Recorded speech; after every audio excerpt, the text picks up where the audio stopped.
Le rendez-vous sport des clubs gardois sur Radio RG30 avec Dorian du Total Sport. C'est Actu Sport. Bonjour et bienvenue, c'est l'heure de 100% sport féminin et on va évoquer ensemble dans cette chronique les résultats de nos sportives gardoises en commençant par le Bouillard Handball Nîmes Métropole en championnat de National 3. Un match nul 29-29 accroché à Rodez, un match à haute intensité pour les filles de la N3 qui n'auront pas perdu cette rencontre. On va se tourner du côté du GHAR du Gard Handball à Ramon Rochefort. Là aussi, les filles se déplacer ce week-end. Un déplacement à Castanet où elles ont remporté sur le score de 23-19 une victoire à l'extérieur qui vient confirmer l'envie des filles de bien finir cette première phase du championnat avec leurs 3 victoires d'affilée, notamment contre Muret, Bruguière et là, Castanet. Elles pourraient même finir dans le groupe de la poulotte. Alors c'est pour dire, si samedi prochain le match Bouillargues Nîmes Marguerite leader, les calculs de la priorité absolue, c'est un succès à Mende, bien évidemment. Voilà, donc c'est une bonne chose pour les filles qui avaient débuté ce championnat, pas forcément de la plus belle des manières, mais voilà, il fallait que la mayonnaise prenne et c'est le cas. Du côté de la Nationale 3 de Nîmes Marguerite, victoire face à Mende sur le score de 33-21. Les filles continuent leur percée en championnat et en coupe. Les filles de Nîmes Marguerite ne laissent vraiment absolument rien à leur adversaire du jour. On va également parler du football Nîmes Métropole. Une nouvelle fois, les filles se sont inclinées à domicile sur le score de 3-1 face à Toulouse. Malheureusement, les filles qui restent toujours la lanterne rouge du championnat de D2. Voilà, donc c'est vrai que c'est un peu compliqué pour les filles. On espère qu'elles s'en tireront, mais ça laisse vraiment à penser le pire qui soit à venir. Les filles du Nîmes Volleyball, quant à elles, en championnat de National 2, malheureusement enchaînent une 4e, voire même plus que ça, de défaites dans ce championnat, puisque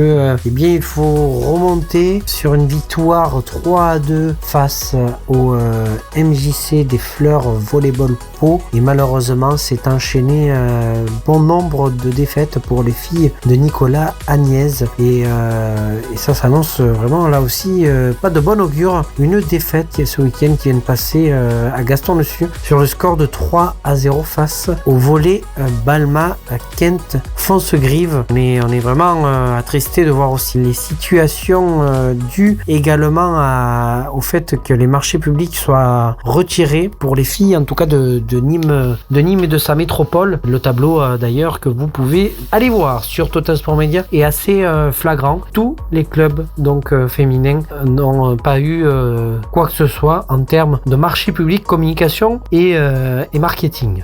Ce qui est vraiment dommageable à l'heure actuelle où on aimerait bien évidemment que le sport féminin se développe de plus en plus. On se retrouve d'ailleurs tout de suite pour la chronique 100% handball. On va évoquer ensemble dans 100% handball la chronique sur Radio RG30 qu'il ne faut pas manquer. L'actualité bat son plein bien évidemment avec ce soir l'inauguration du nouveau parquet au Parnasse de la ville de Nîmes où vous pourrez suivre sur les réseaux sociaux de Radio RG30 ce bel événement, ou également l'occasion au président de l'USAM Nîmes-Gard, David Tebib, de prononcer ses vœux pour la nouvelle année, sachant que le championnat va reprendre avec la fin du championnat du monde. C'est la Star League qui va reprendre, et elle va reprendre d'ailleurs très vite, notamment la semaine prochaine, puisque déplacement à Aix-en-Provence, même si ce week-end déplacement à Aix là aussi, mais ce sera pour la Coupe de France.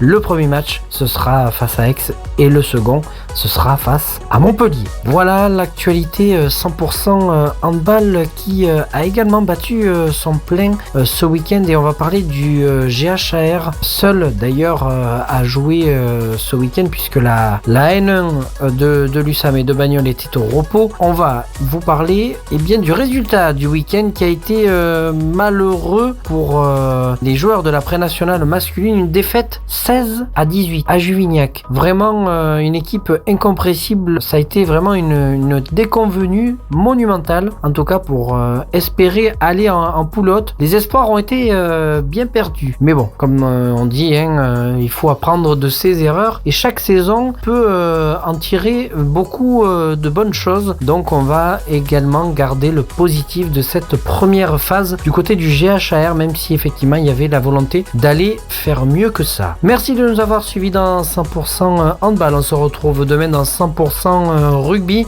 pour vous parler de l'actualité du ballon ovale, et en plus ça va être le début du tournoi destination, donc il y aura la chronique 100% bleu rugby. On se retrouve demain 12h30 sur Radio RG30. Jérôme, c'est à toi.